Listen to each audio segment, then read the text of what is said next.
You probably heard that. All right. Yes.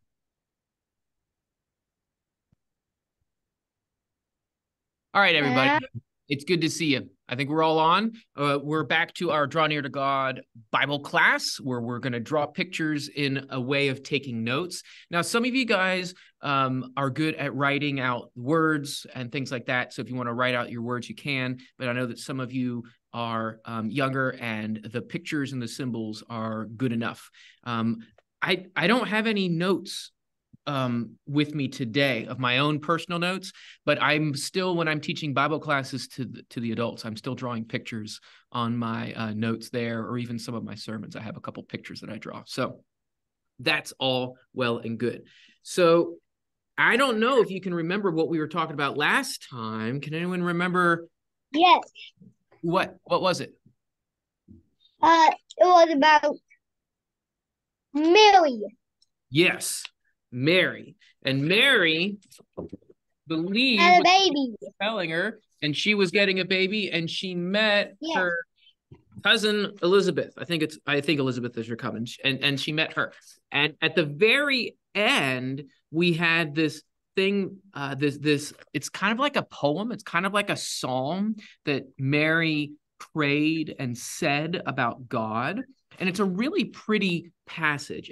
It's Luke chapter 1 verses 46 through 56, really 55. And it has some really neat ideas in it. I'm going to read a couple of those verses to get us started, because the passage, we're not going to read through a lot of verses today, but the ending of our reading today, Zechariah is going to have a prophetic, beautiful poem praise to God at the end of chapter 1. And Mary did it as well. Mary had one and Zacharias has one. And I think that that's just really neat that they both have these statements of praise that are like poetry to God. And maybe you guys do that when you're praying to God. We definitely do it when we're singing hymns to God. We're praising him in that kind of poetry. So let us turn on the screen share so that you can see. All right, so this is the part I outlined it in blue. This is what Mary was saying.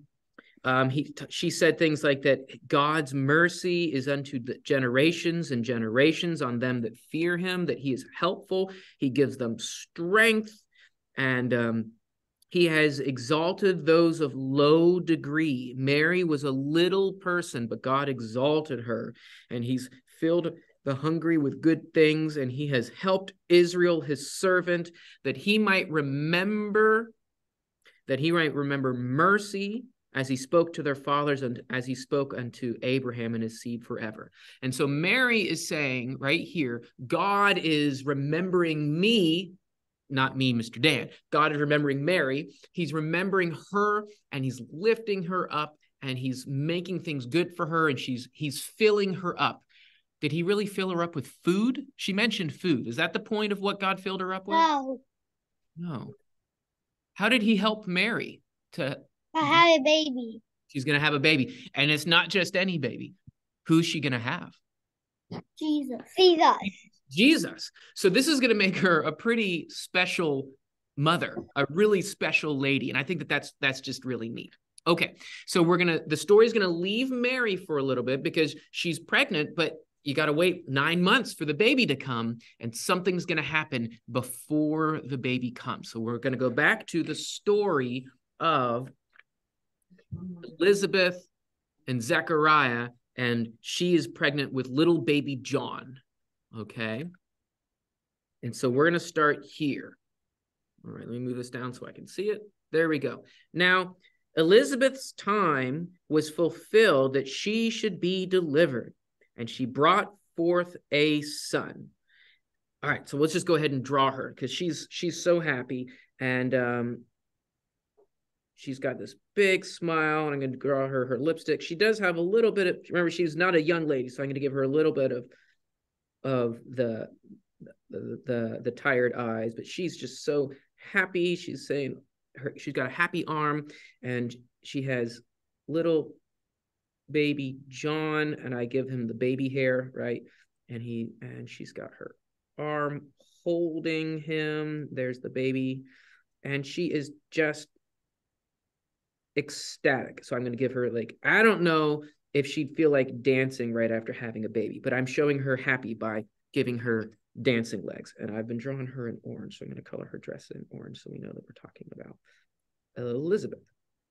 Okay, so this is Elizabeth. She's so happy. She delivered her baby John, and her neighbors and her kinfolk. What is kinsfolk? That's an old word. What does kinsfolk mean? Have you heard of that word? This isn't the most important thing, but I think it's helpful. Kin, K-I-N, is an old word for relative. And sometimes you'll hear people in the country, they'll say, they're my kin. So kin is like family. And folk, you've heard of the word folk before. Folk people, or those are good folks over there. So the kinfolk is family people. That is, it's her family. The neighbors and her kinfolk heard that the Lord had magnified his mercy towards her, and they rejoiced with her. And it came to pass on the 8th day. Oh, wait, they rejoiced with her. So let's just draw the family. We'll just draw a line of people, and they're get their hands up. And you can just draw lots of hands sticking up. And you can just draw happy faces.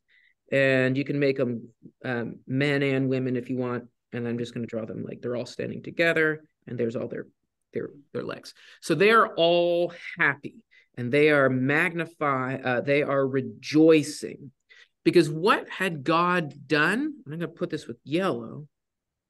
They had heard that the Lord had magnified his mercy towards her. This is an interesting word. What does the word mercy mean? What is the word mercy about? How would you describe mercy? If you do something bad, someone like forgives you. Right.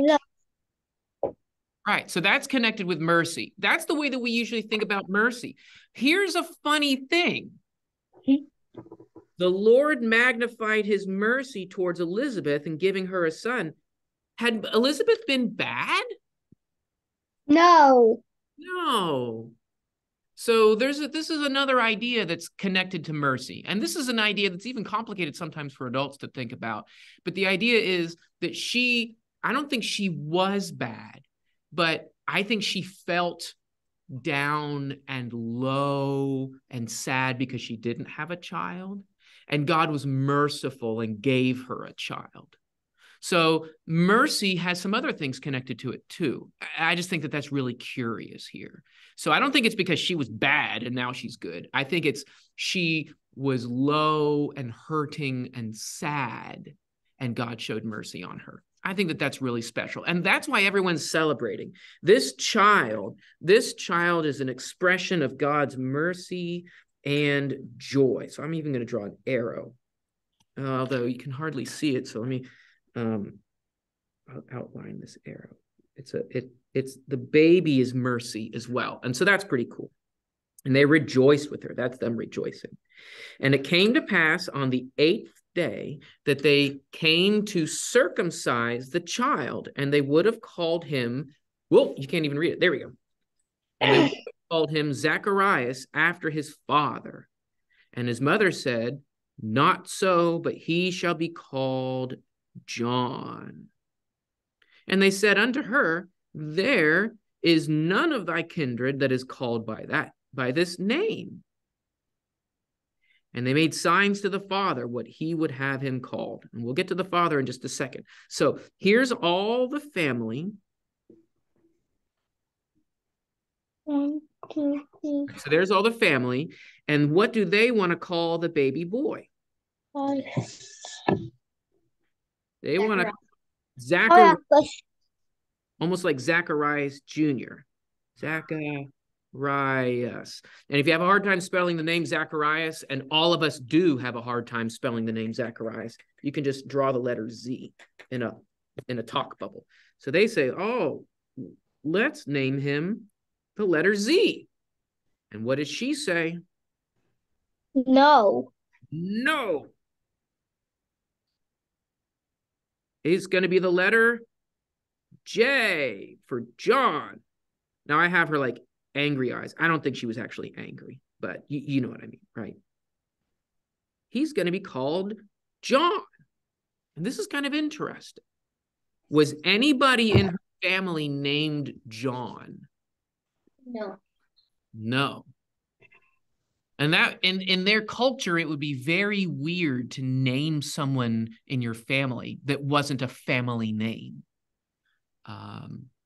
That would just be kind of weird. Maybe if you live I live in Pennsylvania in the United States. And so if I have a kid and I'm living in Pennsylvania in the United States, it would make sense to give my child a Pennsylvania name or a United States name. That just makes sense. But if I said, no, I'm going to name my child a Chinese name, everyone would go, that doesn't make sense. I'm going to name my child after somebody from Egypt. That doesn't make sense. So that's what's going on. Now, why is Elizabeth saying this? Why is she saying no? Because God said for her not to. Name all that. Name him that. Kind of. God because the angel told Zacharias that his name would be John. Yes, that's exactly right. And so, Timothy, you were right, but I was going to modify it a little bit. God didn't say, no, Zacharias. What God did say was, yes, John. Does that make sense? And yes. It goes back to chapter 1. It's in chapter 1 right here where I highlighted it green. It's chapter 1, verse 13. You shall call his name John. So let's draw that on the board. All right. Clearing that off.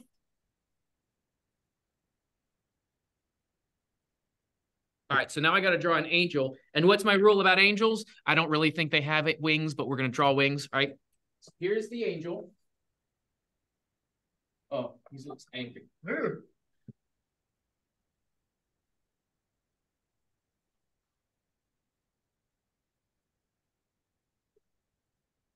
Now there's his wings. He's got hair. And the angel says, you're going to call him John, right? That's what the angel said. I'm just doing the letter J. And so Zechariah, how did I draw Zechariah? Zechariah, oh, he wears the funny hat with the letter Z on it. That way you know it's Zechariah. So Zechariah,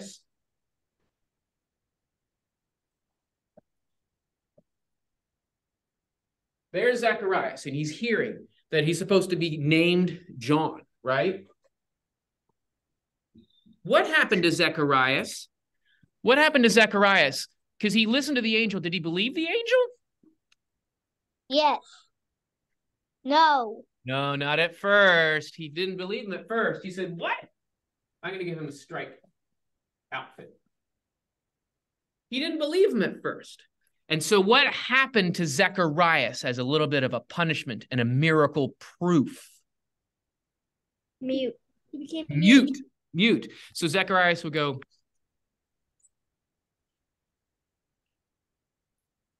he couldn't talk, right? So I'm going to put an X over his mouth. Right? Can you see that? Yep, there we are. So now all the family and the friends are like, let's name your kid Zacharias. And what does Elizabeth say? No. No. Because the angel said, you shall call his name John. Here is an important rule. When God, and this is an angel talking, but you can get the sense about if it's God too. If God says, you will call his name John, are you allowed to call his name Elizabeth? Are you allowed to call his name Tree Trunk? Are you allowed to call his name John Doe? Are you allowed to call his name John Philly John? No. None of those things are okay, right? Yeah. Does God have to list every wrong name and say, thou shalt not call him Adam, thou shalt not call him Aloysius, thou shalt not call him Aaron, does God need to say that? No. He No. needs to just say, do John. Yeah. That was loud. That's the truth. This is a big point to think about. When God tells you to do something, does he have to say all the other things and then say the word no? No. No. He just tells us what to do and we do it. So, Zechariah, he can't talk, right? He's got a problem. So the people are talking to Elizabeth and they're like, Elizabeth, you need to call him Zacharias. You need to call him Zacharias. She's, no, I'm not going to do it. I'm not going to do it. All right, let's get back to the story. Okay. Oh, don't roll away, pencils, markers. And she said, no, I'm going to call his name John. And she's very, very serious about it, right? And they made signs to his father what he would have him called. And he asked for a writing tablet. And he wrote, saying, his name is John. And they marveled all. Why did Zacharias write on a tablet? Because they didn't have paper back then. No. Warner, why did he do it? Because he couldn't talk. Yeah, he couldn't talk. And guys, you don't have to raise your hands if you don't want to. It's hard for me to see all the hands. So I'm going to draw. I'll draw him left-handed for some reason. There's a pencil and pen. I'm not very good at drawing hands drawing. So just pretend that's a beautiful hand, okay? And there's the writing tablet, and I'm going to and now he's in the middle of drawing the letter N, his name, and it's going to be John. He hasn't written the J yet, but like his name is John. He's writing it out and they all marvel. I'm going to put this in green because it was green that we found out that we listed it when the angel said his name is John. So here's the thing. Zacharias, when he doubted God, he got mute. And is he going to obey God now? Yeah. Absolutely. He goes, nope, guys, you can't give him any other name. The angel said John, we are going to do John. That's the thing. That's great. That's the great attitude, right? Yeah. All right, we're going to read. He's just going to obey 100%. He asked for a writing tablet and he wrote, his name is John. And they marveled all, and his mouth opened immediately and his tongue loosed and he spoke blessings to God. All right. So now we get to draw a loose tongue. And he got his big Zacharias hat. And he's just going to talk and talk and talk. Wait a minute. Why is he able to talk? I thought the Bible said that he couldn't talk. God made it talk. God made it talk. God punished him with the miracle of no talking, and now God is releasing him with the miracle of talking. So now, it's like in Exodus when God says to Moses, I made the tongue, I can control it. Like, I know what it can do, and I can make it do other stuff too. I like that connection. Thanks for sharing. That's a great connection. I like that. So I'm going to draw a big red tongue. I don't think his tongue is actually that big, but you get the idea.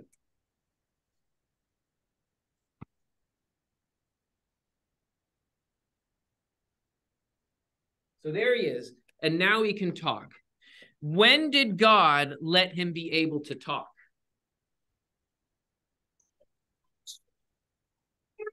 His name is John. Yep, when he said his name is John. It's really interesting here. God could have changed it from this to this at any time God wanted to. And God waited for Zechariah to show his faith and his belief. And when others said, "Oh, you're not going to name him John, are you?" He said, "His name is John." And bam, it's released. And what does it say he talks about? What does it say he talks about? Let's look at the screen again. Let's look at the text again. His tongue was loosed and he spoke, blessing God. What does that mean? You guys know what that means. He praised God. He magnified God. He was happy about God. What happens to everyone around him? And fear came on all who dwelt around about them. And all these sayings were noised abroad throughout all the hill country of Judea. And all that heard them laid them up in their heart. So here's the ears. I'm going to put the heart right between the ears. Because they're hearing, what are they hearing, do you think? Zechariah shout. They're hearing the words that he's saying. I think you're right. What else? They're probably hearing that this lady Elizabeth is having a baby, even though she was very old. I'll draw, here's baby John. He's kind of a miracle baby too, right? They're hearing about him. So baby John was a miracle. And they're probably hearing about the miracle about how Zechariah,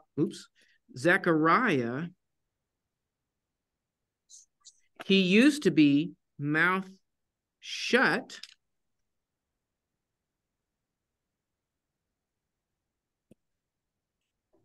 He used to be mouth shut, but now he's mouth loosed, right? So those are three ideas that I think they are hearing. They're hearing the miracle of baby John. They're hearing the miracle of Zacharias couldn't speak and now he can speak. And they are also hearing the words of praise that he's saying. These are three important things for them to hear. And it's all around Judea. So let me get to the map. I just have a quick map. We're going to do some more map stuff later on, but all of this hill country of Judea, all around here, right in the center of where the Israelites live. You know, Jerusalem's down here and Bethlehem, all these mountains in the middle. This is where people are hearing about this story and they're talking about this story. So this is a really big and exciting deal. And they treasured it up in their heart. What does it mean they treasured it in their heart?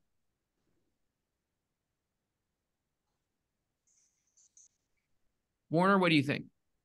They loved it. They were happy that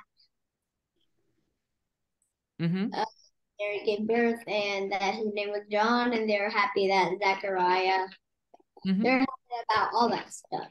I think that's a good explanation. I think it is. So we've got this heart. Remembered it. There's this heart, and it's like they've got a treasure chest in the heart, right? I'll draw a little treasure chest. It can't be a big treasure chest because I drew a tiny heart, unfortunately. There's the lock. The chest is Oh, you can hardly see it. You can kind of see that treasure chest. the treasure can is a blessing from God. Yeah, yeah. Usually when we say we hear things and we hold on to those things, we say that we put them in our mind, like we remember them in our mind. The Bible here is not saying remembering it in the mind. I think the Bible is saying remembering it in the heart. But do you literally, when you say to someone, "Oh, I love you, my heart, I give you my heart," do you really take out your heart and you give it? No. Yeah. But the heart is how you feel, how you think about them.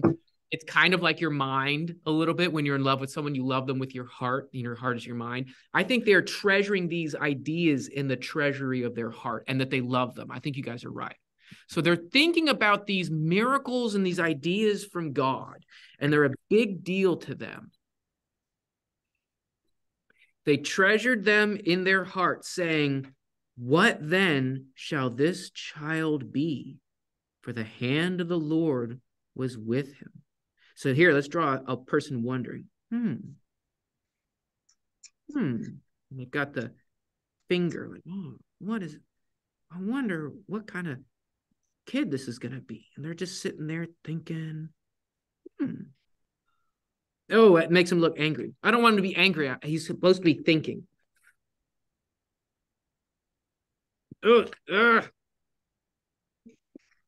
Sometimes when I draw thinking people, it looks like they're angry. These aren't angry people. You know what I mean, right? I wonder what this kind of kid's going to be. And they're thinking about him. Oh, well, there we go. Maybe that's it. They're thinking and they're wondering, what shall this child be? And who are they thinking about? Can I talk, please? They're thinking about baby John.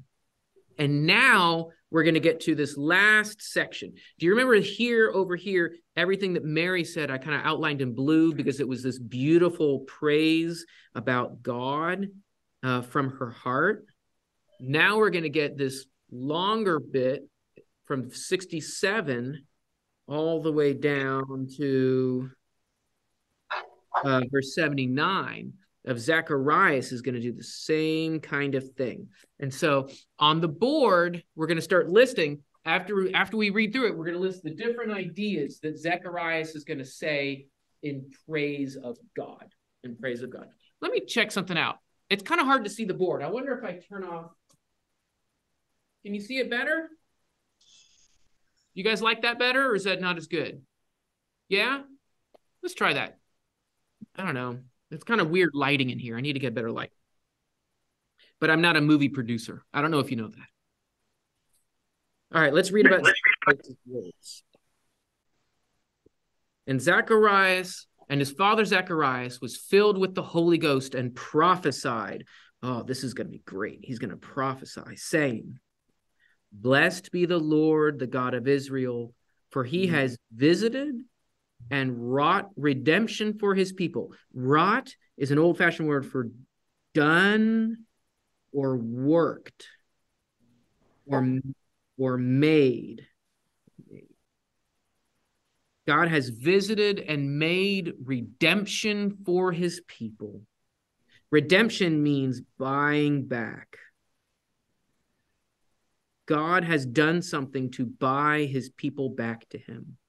He has raised up a horn of salvation for us in the house of his servant David. We'll draw a picture of a horn of salvation in a minute. In the house of his servant David. I'll keep using yellow. As he spoke in the mouth of his holy prophets, which have been since the world began. He's been saying this since the prophets were talking. Salvation from our enemies and from all the hand that hate us, to show mercy, see that word mercy again, toward our fathers, and to remember his holy covenant, the oath which he swore to Abraham, our father. Remember Abraham over here?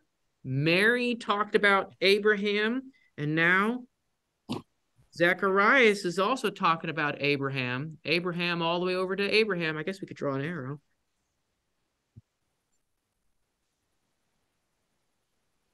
To grant us that we, being delivered out of the hand of our enemies, should serve him without fear in holiness and righteousness all our days, before him all our days.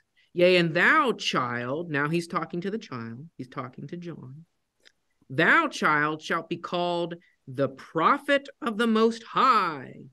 For thou shalt go before the face of the Lord and make ready his ways, to give knowledge of salvation to his people, knowledge of salvation, in the remission of their sins, because of the tender mercy, again, there's the word mercy, of our God, whereby the day spring from on high shall visit us, to shine on them in the darkness, like that, the shadow of death, to guide our feet in the way of peace. In the way of peace. And then that's where his message ends. It began up here. But the last thing he says is, and the child grew and waxed strong in the spirit, and was in the deserts till the day of his showing unto Israel. So we're going to take apart. There's a lot, man, Zechariah said a lot of stuff.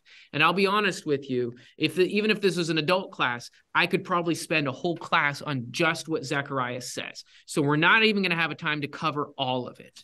But I'm going to stand up and start to draw some of these ideas. If there's any of them that you liked or that you remembered, let me know.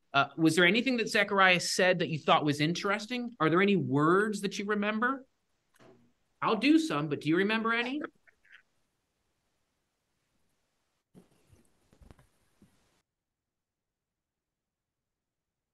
I'll start with one. It says, he has raised up the horn of salvation. The horn of salvation. Think about this. If you were a sheep and you had these big horns, can you see that? Is that all right? There's a little bit of a glare. I'll draw the whole sheep. Or it's like a ram. Those horns, have you seen the animals where they smack into each other and they hit? That's a strong horn. And in the Bible, they use the word horn to talk about strength. So that's strong.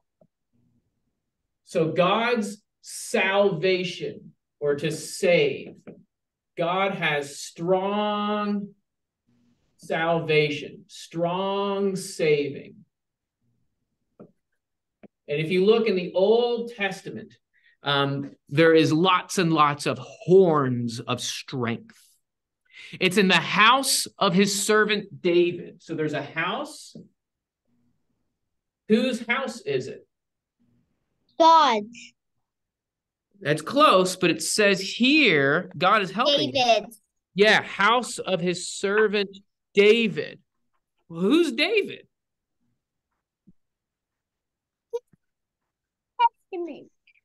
That would be King David from the Old Testament, right?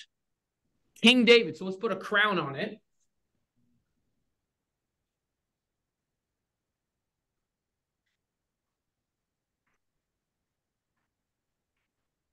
And King David is the great grandpa of who? Jesus. Of Jesus, right? So Jesus is in here in this house. And so it's like God is getting ready that house for saving. Salvation from our enemies. Let's draw some enemies.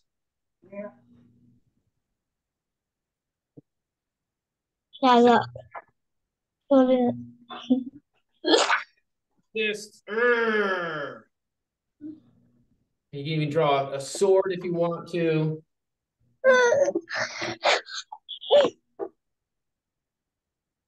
So there's some enemies. And what's God going to do about those enemies? He's going to save us from them. Maybe you could say, remember the horn? Maybe the horn is going to block them off.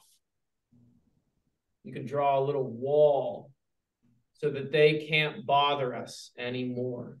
God is saving us from our enemies so that we don't have to hurt anymore. We will serve God without fear, and that this child is going to be a prophet. So now let's draw the baby John.